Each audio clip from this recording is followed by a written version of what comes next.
আমার মতো পেটুক বাঙালিদের জন্য খুশির খবর নিয়ে চলে এসেছি আজকের এই ভিডিওতে।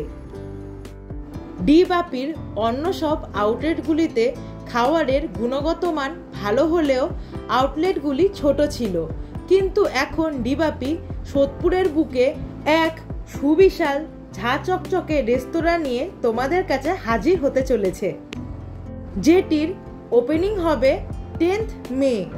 আর এই আউটলেটটি ওপেন হতে চলেছে সোদপুরের স্বদেশীর মোড়ে আর সোদপুরে দাদা বৌদি আর আর্সেলানের ঠিক মাঝখানে। তো বন্ধুরা, 10ই মে অর্থাৎ অক্ষয় তৃতীয়ার দিন আমি তো যাচ্ছি ওপেনিংয়ের দিন, আর তোমরাও পারলে চলে এসো। আজকের মতো ভিডিওটা এখানেই শেষ করলাম। আমার যদি এই ভিডিওটা ভালো লেগে থাকে তাহলে কিন্তু অবশ্যই লাইক, কমেন্ট আর সাবস্ক্রাইব করে দিও। আর আজকের মতো টাটা।